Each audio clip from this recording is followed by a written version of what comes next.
Bismillah.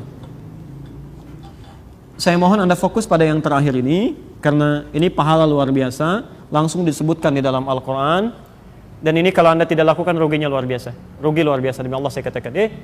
Anda kalau bisa kerjakan ini, itu jaminannya di Quran, mendapatkan nikmat surga yang tidak biasa. Surga paling indah, bisa melihat Allah tanpa hijab, ada keterangan di Quran, ya. Nanti kita bacakan, bahkan disebutkan redaksi Qurannya, bahkan bisa dikatakan tingkatnya bisa lebih besar dibandingkan dengan surga. Lebih indah, lebih tinggi. Ya. Taib. Tadi ibadahnya di waktu apa namanya? Sahar. Kalau dijamakkan jadi apa? Ashar. Quran surah ke-51 ayat 18. Ayat 18 itu amalannya. Kalau ingin ayat lengkapnya dengan anugerahnya, Anda bisa mulai dari ayat 15-nya. Jadi di situ langsung disebutkan pahalanya, di surganya di mana, kenikmatannya seperti apa, dari ayat 15 sampai ayat 23. Di antara amalannya yang fokus kita sekarang ayat ke-18-nya. Innal muttaqina fi jannatin wa 'uyun. Ada sementara orang takwa yang nanti tinggalnya di taman surga. Saya mau tanya, tujuan dari puasa itu supaya apa? Takwa. La'allakum tattaqun. Al-Baqarah ayat 183. Tattaqun 19 kali diulang dalam Al-Qur'an. Baik, sekarang lihat. Nanti kalau Anda bisa takwa, di antara orang takwa ini ada yang tinggalnya di taman surga. Di orang takwa itu ada yang di taman surga, ada yang di surga seluas langit dan bumi. Ali Imran ayat 133 sampai 134 itu yang di surga seluas langit dan bumi. Yang di taman surga itu lebih indah. Perhatikan kalimatnya. Akhidhina ma atahum rabbuhum. Di antara perbedaan taman surga dengan surga yang lain, taman surga ketika Anda membutuhkan apapun itu Allah langsung yang berikan tanpa perantara. Kun fayakun, jangan dibayangkan. Ya, langsung diberikan. Tapi surga lain yang lebih rendah di bawahnya, itu yang melayani pangeran surga, namanya Wildanun Mukhalladun. Ya. Jadi kalau Anda misalnya butuh mau minum sesuatu, maka dia datang. Kalau perempuan, pangeran surga. Laki-laki, bidadari surga. Bi aqwabi wa abariqa wa ka'sim min ma'in. Datang membawakan gelas-gelas yang berkilauan dengan emas yang luar biasa. Dihiasi mutiara-mutiara yang berkemilauan. Ma la 'ainun ra'at wa la udhunun sami'at wa la khatara 'ala qalbi bashar. Enggak pernah kelihatan oleh mata, terdengar oleh telinga, bahkan terlintas dalam benak kita. Anda bayangkan sekarang pun, itu enggak akan pernah seperti itu. Ya. Tapi ini tidak. Dia langsung bisa melihat Allah tanpa hijab bahkan. Quran surah 75 Al-Qiyamah ayat 22 sampai ayat 23. Di mushaf standar paling kiri sebelah atas ya. Wujuhu yauma idzin nadhirah. Orang yang nanti Anda bisa saksikan wajahnya berbinar-binar. Gembira luar biasa. Bukan karena masuk surganya. Ya. Ila rabbiha nadhirah. Dia bisa lihat Allah langsung tanpa hijab. Tanpa hijab. Ila rabbiha nadhirah. Allahu Akbar. Apa amalannya? Di antaranya Quran surah 51 ayat yang ke-18 itu. Wabil ashari hum yastaghfirun.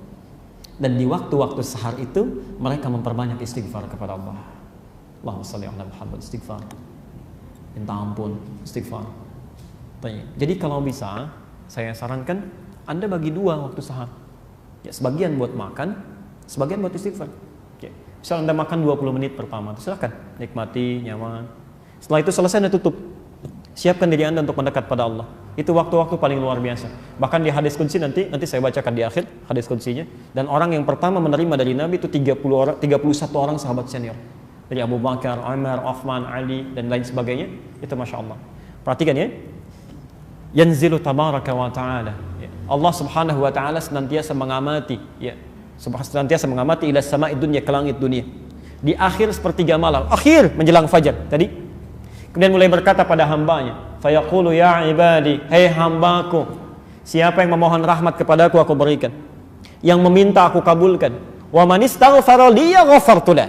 Dan bila ada orang yang memohon ampunan kepadaku, aku ampuni seketika dosa-dosanya. Aku ampuni seketika dosa-dosanya.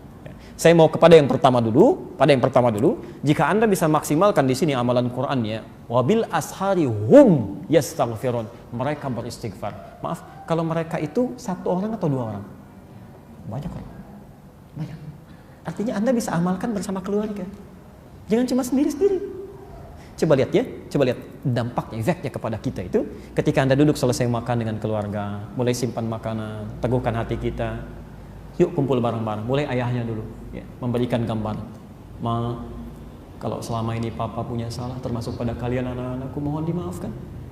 Barangkali diamanahi oleh Allah sebagai seorang ayah, tapi belum bisa jadi ayah yang baik dalam pandangan Allah. Mohon doakan Papa. Sekiranya diambil lebih dulu, diampuni dosa-dosa Papa. Ada rezeki-rezeki yang belum sampai pada kalian. Ya Allah, mohon ampuni. Ibunya sambung, Pak, Mama juga mohon maaf. Sekiranya belum bisa menjadi istri yang sempurna, Mama bagi kalian yang baik. Tolong doakan supaya lebih baik merawat kalian. Yang paling indah ketika anak-anak Anda berkata, Maaf Pak, kami juga mohon maaf. Ya Allah ampuni. Belum bisa jadi anak yang saleh, belum bisa menghafal Quran, memberikan mahkota di kemudian hari. Ya Allah ampuni kami. Ketika semuanya sudah larut dalam kebaikan, tiba-tiba semuanya mengatakan, Ya Allah ampuni kami, Ya Allah. Ya Allah ampuni kami, astagfirullahaladzim, astagfirullahaladzim. Itu Masya Allah, turun ampunan Allah bagi satu keluarga itu. Ghufirallahu ma taqaddama min dhanbi. Selesai, diampuni dosanya. Ghafartulah, kata Allah, diampuni dosanya. Kata Ibnu Qayyim Al-Jauziyah, jika Anda memiliki waktu yang sangat singkat, tapi punya banyak permohonan, maka dahulukan istighfar, perbanyak. Ketika Anda diampuni dosanya, maka Allah akan mengabulkan permohonan Anda bahkan sebelum Anda memintanya. Sebelum Anda memintanya. Saya berikan rumus turunan di Quran ya. Ini tidak mudah memahaminya. Quran surah 33, Quran surah 3, ayat 31. Posisi paling kiri di atas agak ke tengah sedikit. Qul in kuntum tuhibbunallaha fattabi'uni yuhibbukumullah wa yaghfir lakum dzunubakum. Lihat kalimatnya. Qul, ya. Allah menyampaikan, katakan Muhammad, in kuntum tuhibbunallaha, jika kalian serius mencintai Allah, ya. Fattabi'uni, buktikan cinta itu dengan mengikuti aku, ikuti Nabi. Ya. Jadi kalau Anda merasa cinta dengan Allah, ikuti Nabi. Ya. Bukan cuma salatnya saja, ya. Tapi aktivitas kita, bangun, coba bagaimana lihat Nabi bangun tidurnya, makannya seperti apa, jalannya bagaimana, coba kita ikuti pelan-pelan. Kalau Anda bisa lakukan itu, lihat turunannya ya. Yuhibbukumullah, Allah akan cintai kita. Cinta Allah. Nah, sekarang perhatikan persamaannya. Ya, saya pernah terangkan ini juga dalam kesempatan yang lain. Kalau Allah sudah mencintai seseorang, maka ternyata yang pertama diberikan itu bukan dunia. Bukan. Ya. Wa yaghfir lakum dzunubakum, Allah akan ampuni dosanya. Allahu Akbar, ampunan dosa. Jadi kalau Anda dicintai oleh Allah, maka pertama yang dilakukan diampuni dosa itu. Sudah habiskan. Kamu nggak usah punya dosa lagi. Pulang. Ya. Bukankah kalau ada seseorang pernah punya salah pada Anda macam-macam dan minta maaf, yang pertama Anda lakukan kan memaafkan dulu ya. Kalau Anda sudah senang kan Anda bisa berikan apa saja. Masya Allah. Allah ampuni dosanya. Jadi kalau ada yang dicintai Allah, diampuni dosanya.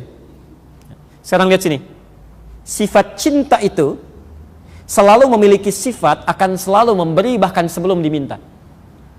Coba perhatikan, ketika anak Anda lahir, saking cintanya padahal dia nggak minta, pakaian dibelikan yang paling bagus, ada mainan yang paling bagus, bahkan nggak pengen Anda belikan juga, ya. Saking cintanya tuh. Ya. Bukankah setelah dewasa Anda tunggu sampai minta? Kadang-kadang belum dikasih juga. Ya. Jadi ketika semakin tinggi tingkat cinta, dia akan memberikan bahkan sampai tidak pernah dimintakan sebelumnya. Jelas sampai sini?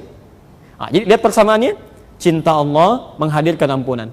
Maka kata para ulama, orang yang persamaan terbaliknya, orang yang sering memohon ampunan kepada Allah, maka lebih cepat mendapatkan cinta dari Allah Subhanahu wa taala. Kalau dibalik, cinta menghadirkan ampunan, berarti orang yang semakin lama semakin sering minta ampun, semakin cepat mendapatkan cinta Allah Subhanahu wa taala. Kalau cinta Allah sudah datang karena sering istighfar, maka Anda jarang minta ampun, Allah sudah menyiapkan kebutuhan Anda. Ya. Coba mulai. Ya, barangkali kita diberikan kesempatan sampai malam kelima ini hanya sekadar Anda bisa melakukan itu. Bismillah, kenapa Anda tunda? Maksimalkan. Ya, jangan banyak mainnya. Ibadi, khalaqtuka lil ibadah fala tal'ab. Kata Allah, hambaku, kamu ini saya ciptakan untuk ibadah, jangan banyak main. Jangan banyak main pada yang tidak penting maksudnya, pada yang tidak penting. Tapi godaannya tidak mudah ya. Ya, begitu Anda mau makan supaya suasana ada sedikit banyak, ya tidak terlalu sepi, Anda lihat TV ternyata racun semua di sini. Ya, coba lihat, perhatikan ya, yang tidak ada di luar Ramadan sampai ada di Ramadan. Orang tidak jelas tampilan macam-macamnya. Itu sesungguhnya ujian bagi kita. Matikan aja. Ambil suasana yang enaknya, manfaatkan. Cuma 10 menit kok. Nunggu besok lagi belum tentu hidup. Ya, mau kapan lagi kita ambil?